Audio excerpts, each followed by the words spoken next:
Buenas tardes, ¿cómo les va? Yo ahí estoy, saliendo de un problema gástrico que me ha tenido a mal traer y que bueno, ahora haciendo dieta y comiendo cosas livianitas la voy llevando. Pero ayer me salí de la dieta y otra vez estoy ahí con dolores, así que va a ser dura la cosa, va a tener que, voy a tener que mantener la dieta por más tiempo. Bueno, pero eso es una cosa personal. Lo que sí que puedo dar la clase, que estoy en condiciones y por lo tanto la idea es terminar con lo que habíamos empezado la clase pasada, o sea, los orígenes del tango y su evolución. Habíamos hablado en la clase pasada de, de los primeros, de la socialización, las migraciones, la parte musical, los instrumentos, todo eso, los distintos componentes que se van uniendo para darle forma al tango. Y ya lo tenemos, el tango instalado, muy en pañales, pero lo tenemos instalado.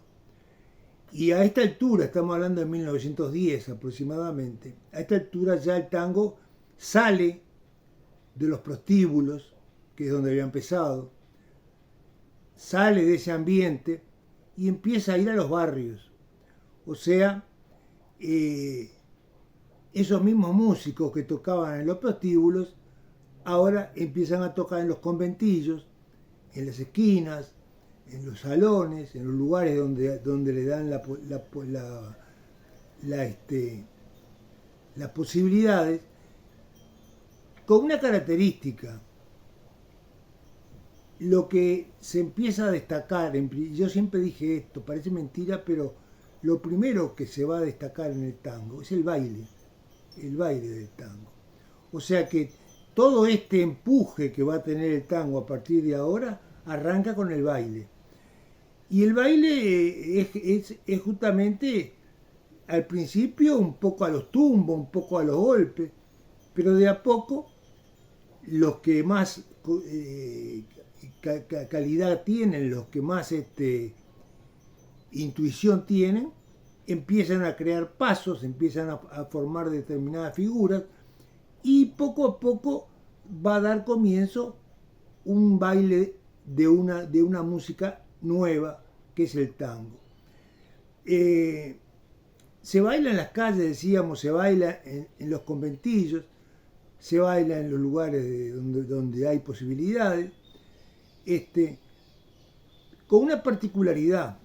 Y ahora no es un baile de malevos y de milonguitas. Ahora el tango es bailado en general por toda la gente del puerto, con toda la gente trabajadora, los obreros, las sirvientas, las amas, la gente que se dedica a determinados oficios en el puerto. O sea, que se populariza la figura del tango. Pero siempre en el ambiente arrabalero, o sea, siempre en ese ambiente portuario. Por ahora, las clases altas que se habían ido para el centro, que se habían retirado del puerto, no lo aceptan, aparte sabiendo todo, sobre todo de que viene de ese ambiente tan para ellos perjudicial. Aunque de cualquier manera ustedes saben que estaban los famosos niños bien, que en realidad pertenecían a las clases altas, pero cuando vieron que era una cosa que les podía entretener y que les podía gustar, se empiezan a entreverar medio de escondidas,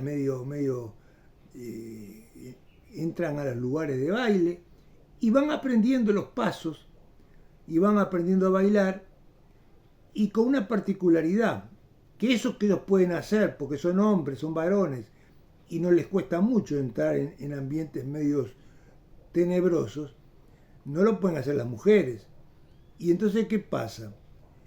Ellos mismos se encargan de llevar a la familia el baile del tango.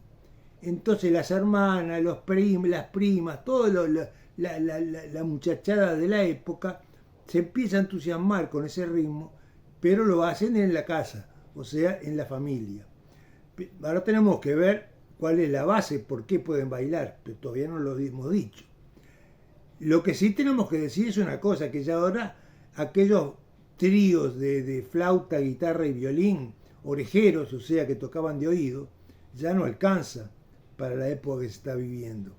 O sea, se dan cuenta de que hay necesidad de mejorar la calidad de la música y sobre todo mejorar la propia habilidad de los músicos. Y entonces en el 1913, y digo las fechas porque son concretas, se introduce al tango, y digo se introduce porque ya eran elementos que se usaban en las clases altas, pero van a empezar a usarse en el tango tanto el piano como el bandoneón. O sea, dos instrumentos que a partir de que ingresan a la orquesta de tango pasarán a ser claves. O sea, sin duda, tanto el piano, fundamentalmente el bandoneón, son los dos instrumentos vitales, fundamentales para que el tango prospere, para que el tango funcione. Y junto con los instrumentos, concretamente se dice que el que introdujo el piano en el tango, el primero, fue Roberto Firpo, famoso, que ya lo conocemos, el de la comparsita, el que tocó por primera vez la comparsita en el bar La Giralda, ahí abajo del Palacio Salvo. Bueno, Roberto Firpo fue el primer pianista o el primer músico que integra el piano para el tango. Y el primer bandoneonista, también de la misma época, que prácticamente los dos instrumentos se incorporan en el mismo momento, fue Vicente Greco, al que lo llamaban garrote. Garrote porque tenía unos dedos grandotes, gordos, y no se podía creer cómo con esos dedos podía manejar un instrumento tan delicado y tan complicado como el bandoneón. Porque ya les expliqué que el bandoneón no es instrumento, no es solamente teclas, son teclas pero que no tienen un orden determinado y son de un lado y del otro, y aparte hay que combinarlos con el apertura y el cerrar el bandoneón. O sea, no es un instrumento fácil de tocar. Por eso los virtuosos que dominan ese aparato tienen una ventaja, o sea, después de conocer y después de dominar ese instrumento, tienen el instrumento clave para el tango.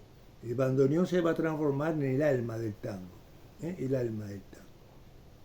Bueno, así que vamos en etapas. Ahora ya estamos hablando de músicos que tocan piano, que tocan con el bandoneón y que por supuesto siguen los anteriores, siguen los flautistas. ¿Sí? Pero ¿qué pasa? ¿Cuál es la diferencia? Que ahora ya estamos hablando de 1913, 1915, ya ahora no alcanza con aquellos músicos originales que tocaban un poco por lo que se les ocurría o porque tenían buen gusto.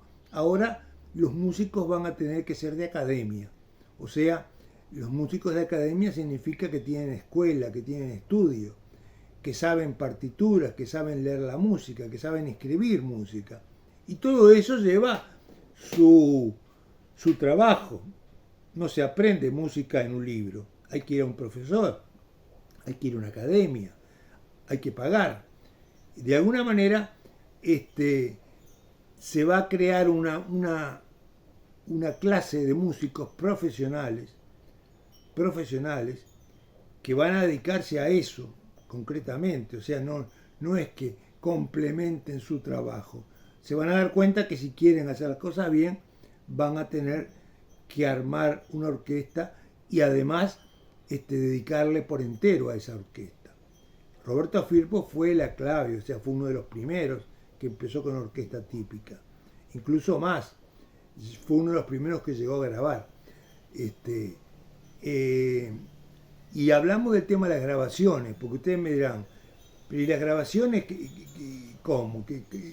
Recién me hablaba de los niños bien, haciendo bailar a las hermanas, a las primas, ¿y con qué las hacía bailar?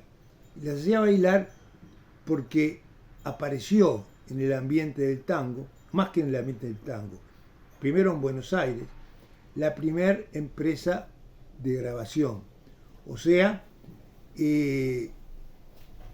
por primera vez se van a empezar a grabar temas, discos, no discos, son unos cilindros muy particulares que tienen toda una técnica muy especial, van con determinadas estructuras, es muy complicado. Lo importante es que el que va a grabar tiene que ponerse frente a unas bocinas enormes, ustedes habrán visto en algún momento, la RCA Victor, el reclame de la RCA Victor es un perrito con un instrumento así inmenso de grande. Esas fueron las primeras formas de grabar en esas bocinas. Bueno, y ahí entonces empiezan las primeras grabaciones, que en esos cilindros, que de alguna manera es lo que van a llevar los niños bien a sus casas para enseñarle el baile a sus hermanas, a sus primas. Pero otro elemento muy importante para la difusión del tango, hechos estos cilindros, es el organito.